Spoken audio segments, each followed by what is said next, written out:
Bonjour, welcome to the PodKat. This is our pod, and I'm Kat. And I'm Kim. That's right! My wife is here for the first time ever in person.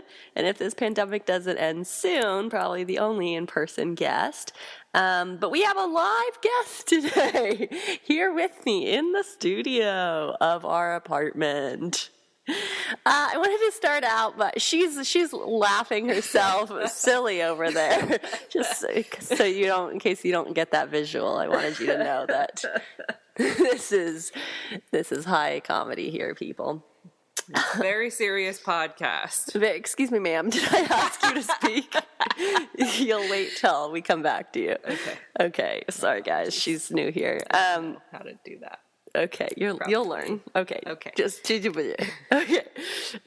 So I wanted to tell about yesterday. I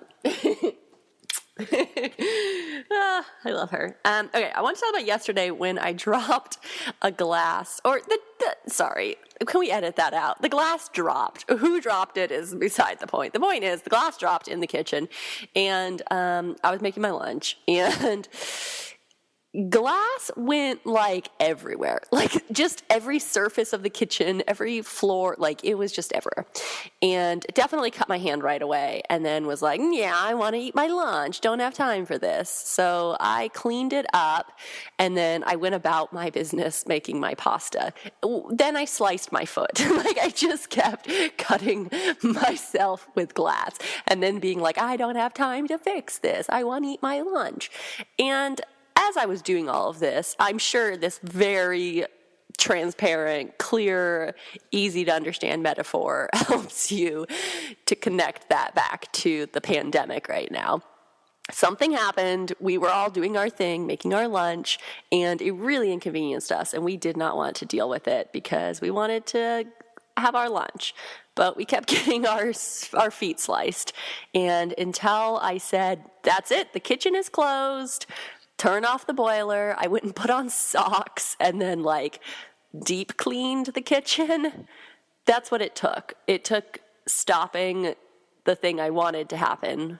Wanted to ask the question, which was, how do we fix the glass? How do we clean up the pieces? And the more I thought about it, the more I realized that you can't fix the glass, and you don't want to because it was broken beyond repair.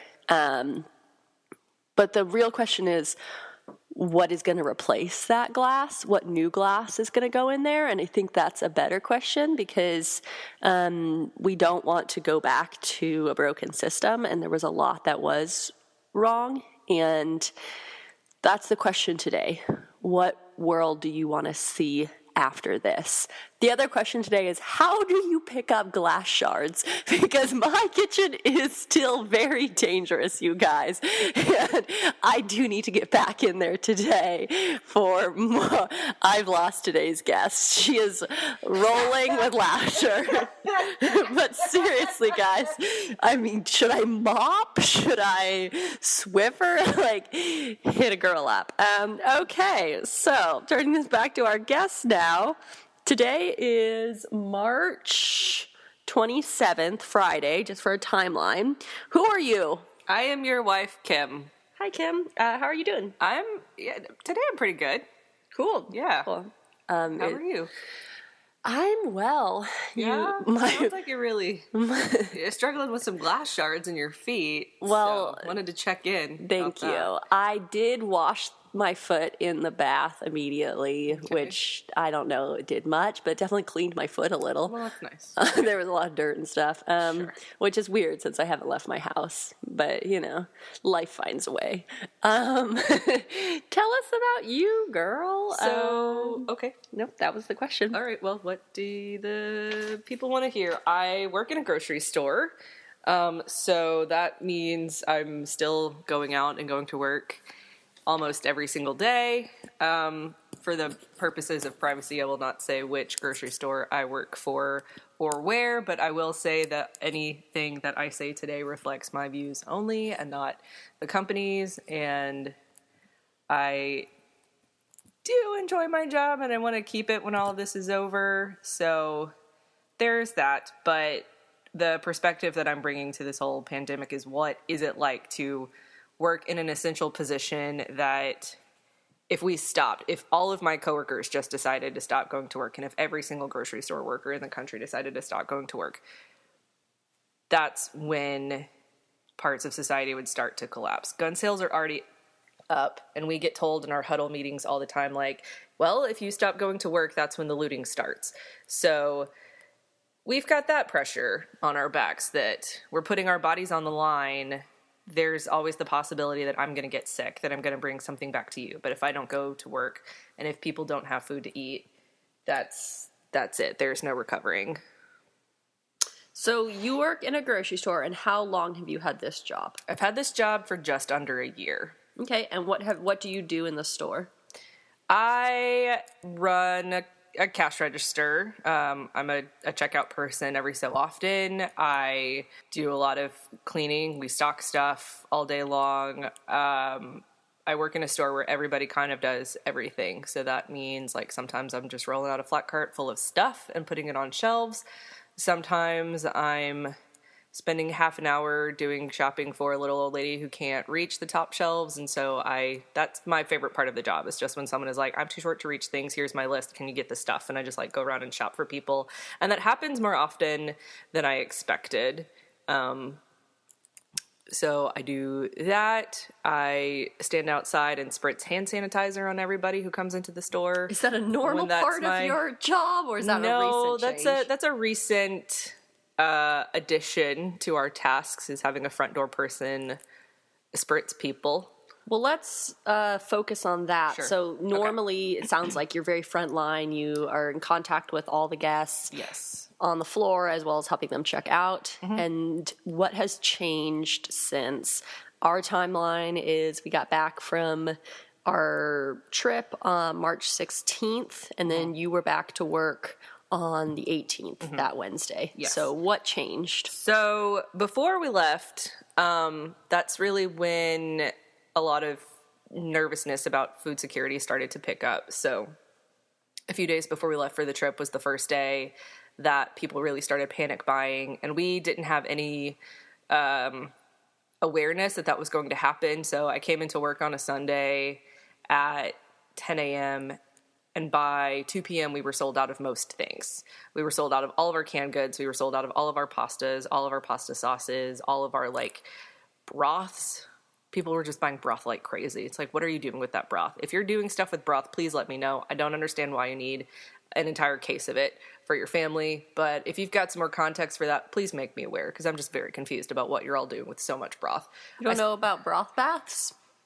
I did not know about broth baths. What do you know about broth baths that I don't know? Because now I have even more questions. Well, I'm not going to ruin your birthday surprise. Okay. Wow. And all of this, you're still thinking about my birthday. You're so sweet. That's a month from today.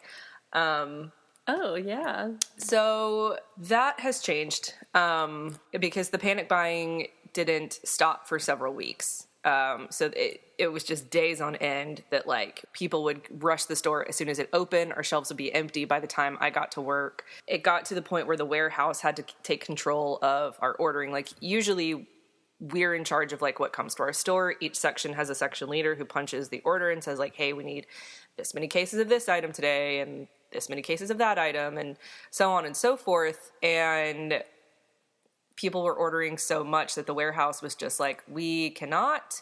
We're just going to make some pallets. We're going to ship them to you, and, like, what you get is what you get. So for about 2 weeks, we were just getting things. We didn't know what we were going to get. Every day it was like a weird alternate, like, upside down Christmas kind of situation where you're like, it's a gift. What are we getting? Who knows? Let's just put it on shelves. We are back to ordering stuff now, but we're limited to the number of cases that we can order so that trucks will actually come, because some stores were ordering so many things that the warehouse couldn't put together pallets for all of the stores. And so some stores just would not get their deliveries of stuff. And so when the store opened the next day, like, there was a location near us who had to open one day without any canned goods and any frozen because their trucks just never arrived. So now we're back in control of what we can get, but it is, we're still not fully stocked on things, and we're still limiting the number of items that people can purchase in terms of like, you can get 2 of the same kind of beans, and if you have multiple types of beans, then you can get 2 cans of all of those types of beans.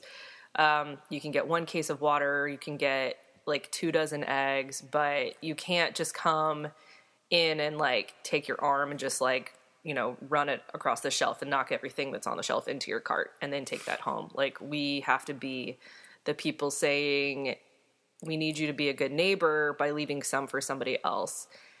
And it's really difficult being the person who stands between somebody and their food security, especially in this time when they're like, I'm not leaving my house for 2 weeks and I need all of this food for my family that has so many people in it. Like, what are my alternatives? I need this number of things. And so, we try to work with people and make sure that they get out of the store with enough food, but without, taking so much to the point that they're hoarding out of fear. We want people to have what they need, but we want everybody to be able to get what they need. So as of now, yes, California is at a point where we have the shelter-in-place order, so you're only supposed to be leaving your home for essential reasons, medical care, and like supplies to help you live. What are people coming into the store for right now? Are people bulk purchasing still, or are you getting smaller number of items where people just come in to chat? It's both. So we are still limiting the number of people in the store at a time. There's usually a line to get in all day, because I think we're keeping it at like 40 people total. So when one group leaves, another group can come in.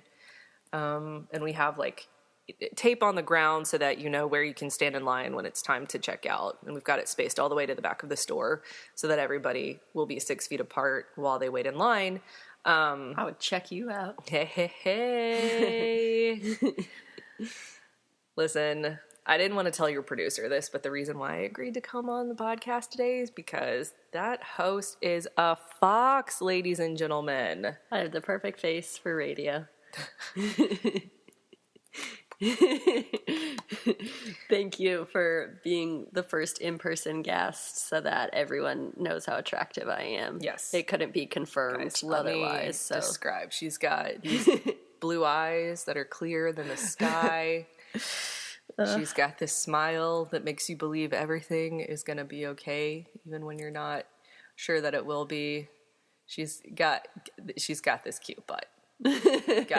She's sitting on it right now, so I'm not currently looking at it, but I can't wait to see it again. Wow, this content has gotten very juicy. Back to speaking of juice, I work at a grocery store. So we've been getting a lot of people the past few days who have quarantined themselves for 2 weeks and they're coming back out because they need more food. So we are still getting people with lots of stuff in their carts, and then they're just going back to their homes and staying there for 2 more weeks, and then we'll, see them again when they run out. And then we have the people who are just bored, who know, oh, I can't leave, but I can go to the grocery store. I'll just go to the grocery store. And then they come in and they get like 1 container of half and half and a pack of gum, and then they go back home. And I wonder if it was worth it to them to stand in a line for that, or if they really just needed to go outside. And then we have the people who come, who see the line, and then immediately like turn around and just drive back home and decide that they don't need any groceries at all, that it's not worth it to come in if they have to wait outside for it. And I just want to say, if your pantry is still so stocked that the idea of standing in a line is blasphemous to you right now to go get new groceries, just don't leave your house. That's not what we're open for. We're here because people need food to live and people need supplies to live. And if we don't offer that, then, people are going to starve and it's going to get really ugly out there. So only go to the grocery store if you really need the supplies. If you're not willing to stand in a line for the things that you need. And honestly, the lines at my store, it's been usually shorter than 15 minutes. Like, you come, you stand in a line, 15 minutes, you're inside, you get your stuff, you leave. It's fine. I'm glad that I will never run out of groceries since you're such a snack. Hey! What are your coworkers' attitude during this? It's mixed. I think most of us are just trying to stay positive, because if we give in to the fear and if we give in to this, despair, then there's really no coming back from that. I know very well that like my body is on the line and I feel that every day, but some of my coworkers say things like, I take a daily multivitamin and I have a smoothie every day, so like there's no way that I'm gonna get sick. And then other people are like, well, I'm young, I'm healthy, I don't have any underlying condition, so even if I did get sick, I would be fine. Some people, are running around the store saying, make sure you drink water so that you can flush the virus into your stomach, and then your stomach acid will kill the virus, and then it'll just leave your body. And I tell these people that's not how viruses work, and they're shocked. Don't they listen to the PodKat? They should listen to the PodKat more. Overall, I think we're trying to keep as positive of a tone in the store as we can, and just like keep a smile on our face and keep people moving, because there are a lot of people who haven't seen anybody for 2 weeks, and then they come into the store and they're angry and they're scared and they're frustrated, and we have to be the receptors of that frustration. And if I carried, the emotions and the hurt feelings that people thrust on me every day, I would break. So all that I can do is just smile and say, I'm so sorry that you're going through this. Let's get you home safely. Do you want to share any positives that you've seen?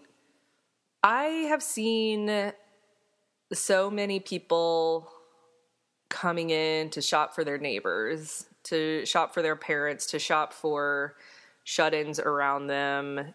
And it's just really encouraging to see the ways that people are stepping up to care for their neighbors. And if somebody comes in and says, hey, I know that I'm getting a lot of the same kind of thing, but I'm shopping for 3 different households right now, is that okay? It's like, yes, we want to encourage that. Absolutely. If you're capable of taking care of the people around you so that they don't have to go out in this, it's a really beautiful and encouraging thing to see. It's like carpooling with food. Yeah.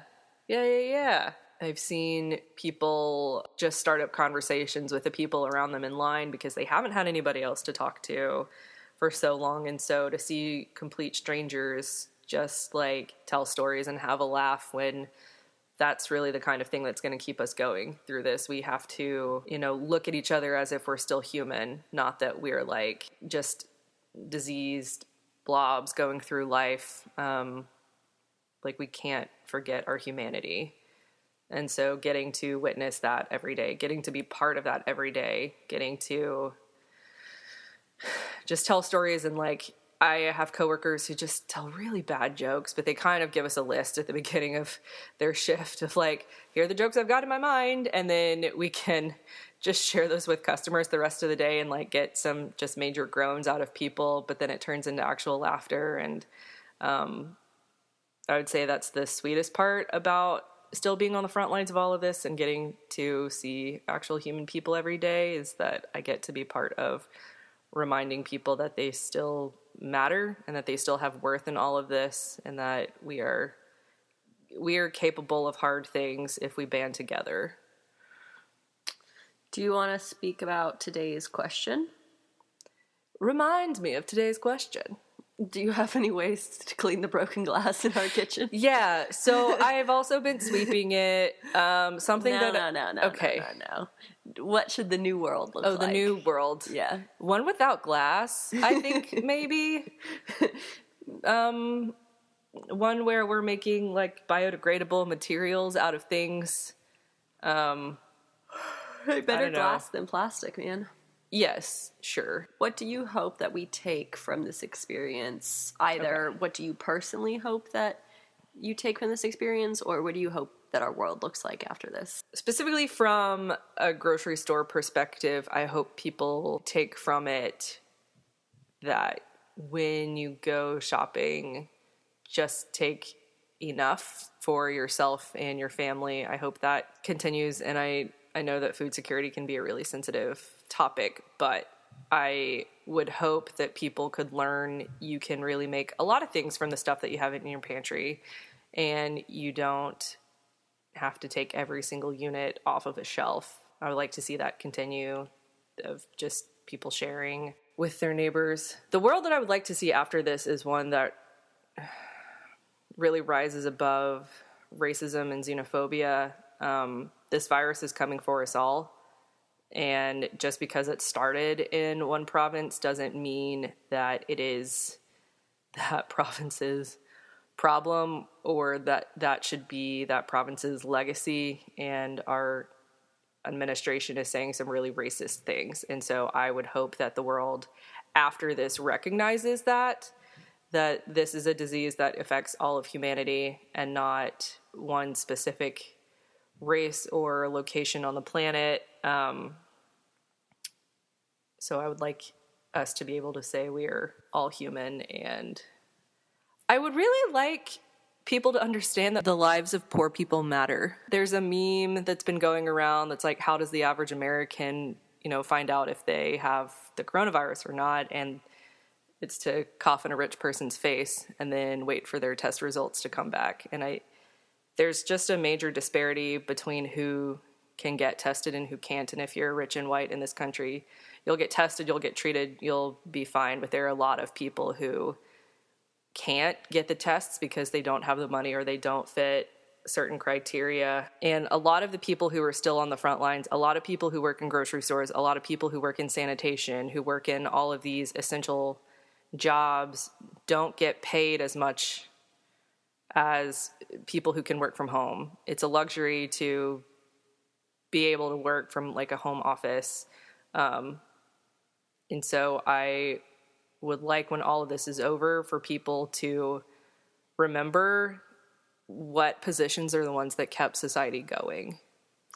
Coming in with some hot takes there, lady. I'm worried you're going to alienate my rich audience, the people listening to the PodKat who are very wealthy. And I want to say to those people, this woman is crazy. And if you have large amounts of money you want to donate to me, I will accept that.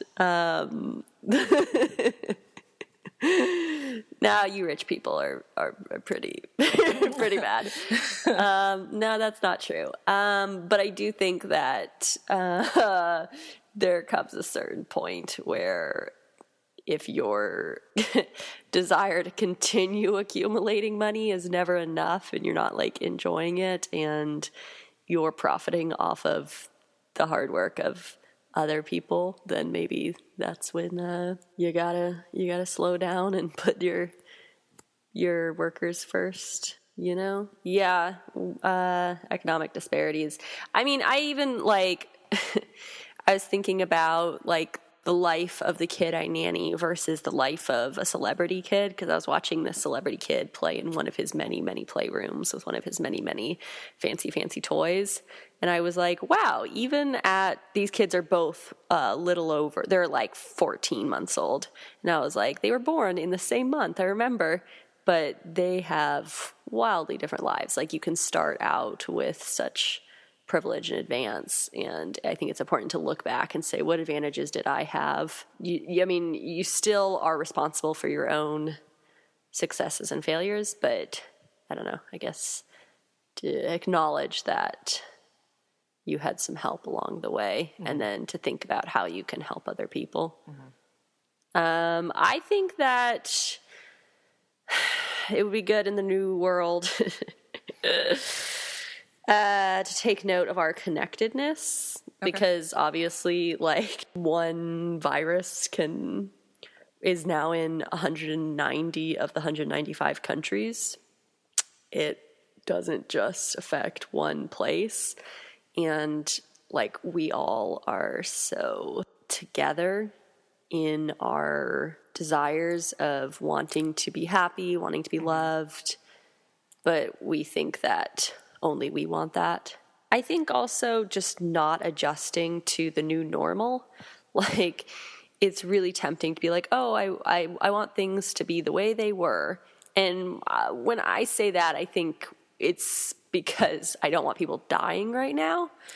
But also the way things were kind of messed up, as well as if you're so dependent on a routine and schedule and nothing ever changing, then nothing's ever going to change and progress can't be made. So I think it's important to say, hey, the world is always going to shake us up. Things are going to change, and that's been good. Now women can vote in America, and now LGBT people can get married, and now, the civil rights movements for race, gender, etc. have been incredible. And so if we're so insistent that like things just stay the way they are, that could be a damaging mentality. I also think that the loss of life during this is really devastating, but they don't have to be a celebrity or someone I know in order for me to care about them. And I think that I hope it helps us put in perspective that, like, I don't know, it's weird when you're like, oh my gosh, this celebrity has COVID-19, and you're like, why does that matter more than the X thousand number of people who have died from it? Yeah. But it is more shocking when it's like, oh, well, this person has value because they're famous, or even it's someone I know. And that seems to be, okay, so like when a natural disaster occurs and you're like, wow, that's really sad, a tsunami wiped these people out, oh well, moving on with my day. With the virus, it's like, oh wait, it could come for me or someone I love. So like now we seem to care a lot more about it and are taking all we can to stop it. Yeah. But it should matter whether the person was of notable merit or not. Like, I don't know, all loss of life is sad to me. Yeah. That was kind of a saying nothing response, but I think it's weird to me how much I'm like, oh my gosh, wait, that celebrity is affected? And then I'm like, okay, but I don't know. Yeah, every single person that this virus has touched is our neighbor, and whether we've seen their face or not, and whether they've done anything newsworthy or not, their life matters.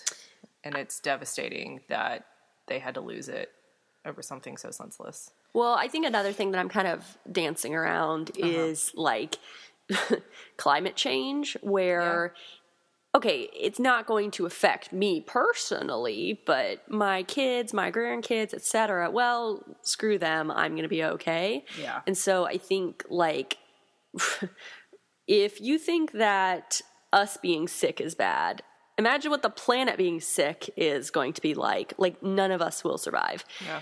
And so I guess caring about future generations, as well as caring about communities who are more affected by climate change, which tends to be more economically downtrodden communities. I mean, even when you look at something like Hurricane Katrina, it's like the people who couldn't afford to rebuild, the people who live month to month, the people who had housing that wasn't adequate, that got wiped out, were the ones whose lives were really, really devastated. So I guess even if climate change is inconvenient for you to acknowledge because you're making money off of oil or you're making money off of fracking or these things, to care whether or not it's going to affect you because of the togetherness and the connectedness.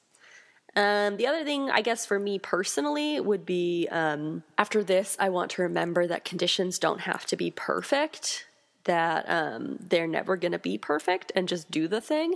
Even something like making this podcast, it's like, oh, well, I don't have the right recording equipment. And I know my studio looks very high-tech and fancy to you. Yeah, wow. But it's, pretty much a soda can attached to a wire. So it's important, I guess, for me going forward to remember the lesson that, like, just make the thing happen. And have I said everything I wanted to say? No.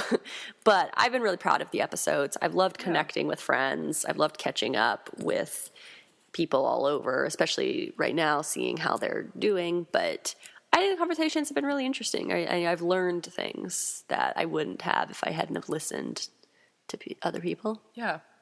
What do you personally hope to grow? Or is this making you a worse person? That's okay. So in some ways, I've become a worse person.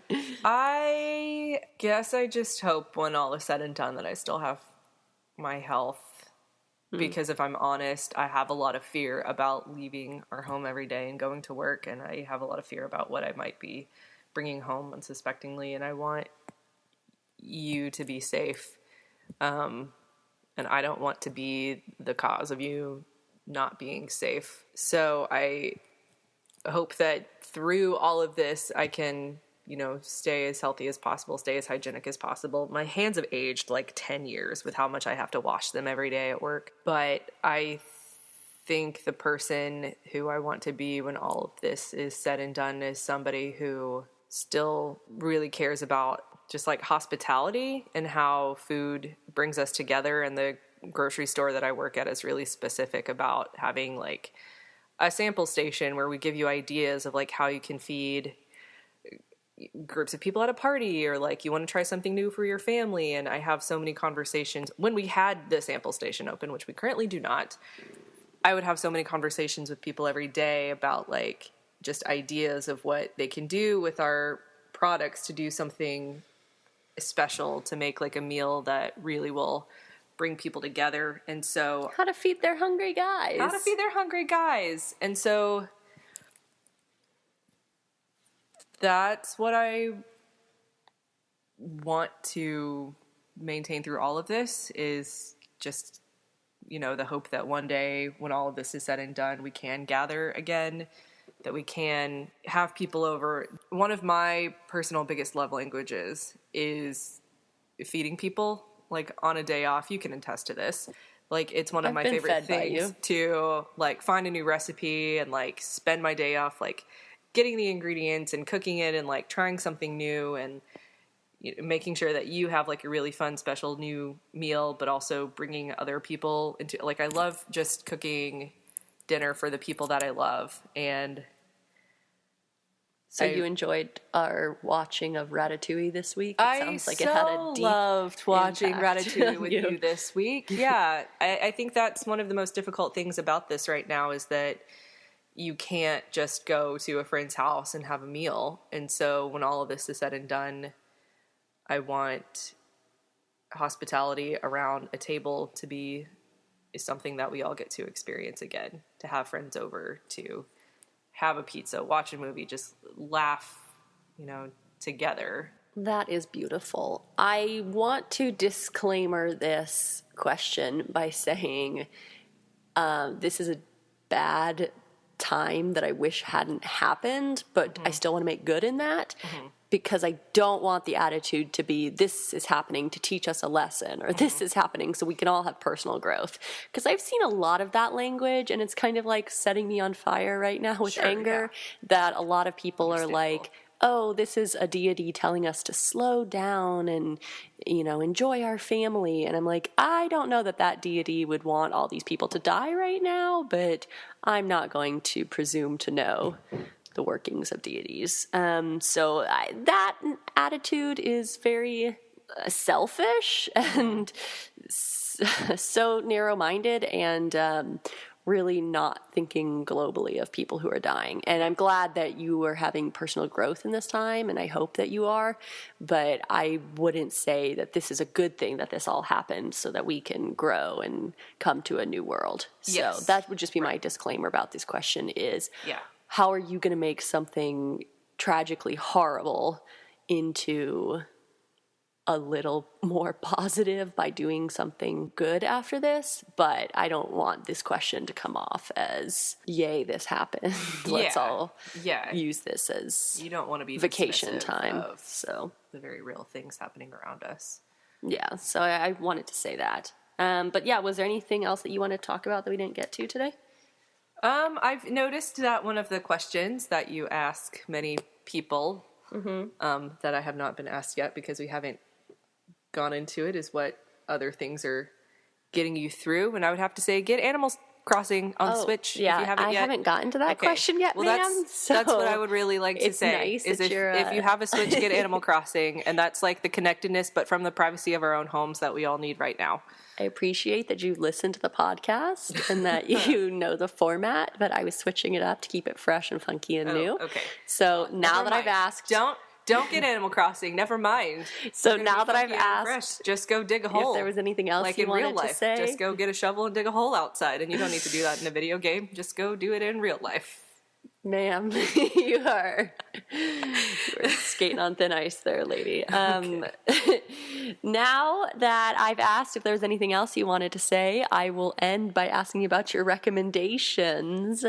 Do you have any Animal Crossing related recommendations? Yes, if you have pears, please come visit me, or I'll come visit you. I need pears. Okay, wait. Disclaim that. Do not visit us. Do not bring your pears. Virtually visit Kim on her virtual island with your virtual pears. I will not open the door if you are anyone other than our Charter Spectrum internet man. And I might not even open the door for him, but he's supposed to come today and fix our internet. We're going to come back to that. I did want to say that in the things that I hadn't had a chance to say yet. Okay. The customers at my store have really been incredible in that they will bring us like pizza, or they'll just like give our managers money and say, please buy these people pizza. Like we had a pizza party every day for a week purely from tips that customers have given us because they're so grateful that we have put our bodies on the line. And so I want to acknowledge gratitude to the people who recognize grocery store workers as essential during all of this and who want to do something tangible. If you're thinking in your own life, like, oh, wow, how can I really thank the people around me for continuing to keep society going every day? Pizza is like, that's a really great thing. Don't make them food in your own kitchen, because that's something I really want to do right now is make food and cookies and baked goods for all of your coworkers. And I've been told that that will not be received because of health standards. Like we can't because there's glass in my kitchen. No, but even if there's not glass in your kitchen, even if there's no, like we've got a lot of like you shouldn't make them, pizza places within a block of our store. It has to be food from kitchens that don't People have glass have brought in us them. like those big coffee travelers from Starbucks because we can't brew coffee anymore. Like people are really showing up in beautiful ways to make sure we know that we are valued in all of this. And so I would challenge everyone to think about how you can show the people who are putting their bodies on the line for you every day, how you value that. Okay, so back to Animal Crossing. Okay. Yes. If you need my Switch friend code, just hit me up on Facebook. I'll give it to you. You can come to my island and drop off your pears, and you can take as many of my apples as you want.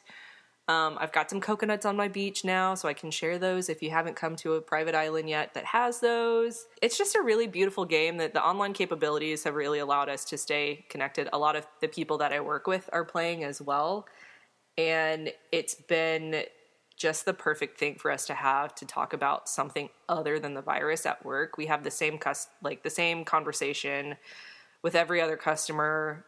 We're having the same conversations amongst ourselves just all day long, every day. It's just about this virus. And so having something to look forward to when you go home that's just a relaxing little vacay on an island where you're just fishing and catching bugs and digging holes, it's just been the perfect thing to take our mind off of the ways that everything is crumbling around us. I've had many play dates with coworkers who are also playing. You watched one yesterday happen where we're just running around in circles and trying to take photos, and then it was confusing for me, but I'm glad you had your play date. But if you have a Switch, if you need something that's just gonna take you out of all of this for a moment and you can just go have a little vacation in paradise, I would say Animal Crossing is the greatest thing to keep us all in our homes during this time. Cute. Back to me. Okay. Yes, no, baby. Just kidding. Any other recommendations you have for people? Film, television, books? The Welcome to Night Vale crew just released a book a couple days ago called The Faceless Old Woman Who Secretly Lives in Your Home, and I haven't started reading it yet because I still have 2 chapters left on It Devours,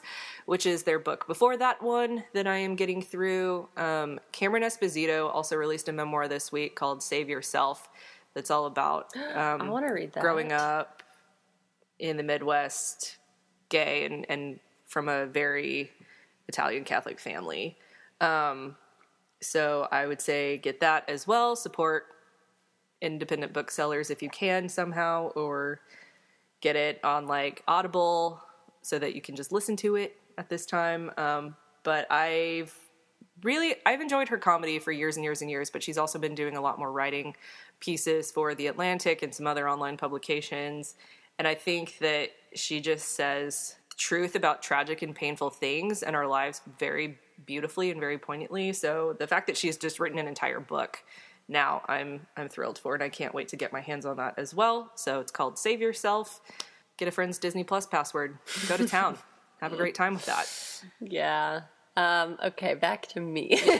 Back to you. No, just kidding. But seriously, who should I interview next? Would you like to hear from? Have you talked to anyone yet who's also a freelance artist? I feel like if you listen to this podcast, you would know. No, just kidding. A freelance artist. Yeah, Kayla talked in her episode a little bit about being an artist. I'll probably talk to my sister about that as well. Okay. Kind of how artists. I know there's a lot of resources right now for artists to get paid during this time, but I should talk to someone who has more information on those resources. Yeah. An artist. I mean, myself being one, you are an artist with the beauty you put into the world every day. No, keep going. Say more. Tell me how I'm an artist. Okay, well, this episode's been real. Our host, ladies and gentlemen, let's give it up to her. Thank you. I appreciate that. So I thank you for coming. I do thank all of my guests that way, but with the smooch. With the smooch. But you've been the only in-person guest. Okay, so yeah, great. But if I ever get another in-person guest, I'm really glad that I could participate in that. Yeah, smooches will be provided. Okay. So guys, end this pandemic so that we can all come out of quarantine and I can have more guests to smooch. I don't want that to be the takeaway from all of this. I don't want to stop you. I don't want to, dictate your narrative. But only smooches for you. Okay, got it. Okay, yes. Got it. Glad we're on the same page. Let's end this pandemic so that people can stop dying and you and I can leave our home and go to the beach and smooch there. And smooch at the beach. That sounds really nice. And Disney. I just want Disney back so bad. I just want the glass out of our kitchen. Yeah, guys, let us know. Should we just move? Should we just burn the place down and try again somewhere else? Okay. Thanks to everyone for listening. You are real neat people, and I hope you are flourishing. Hey, did you want to have the last meow? Meow!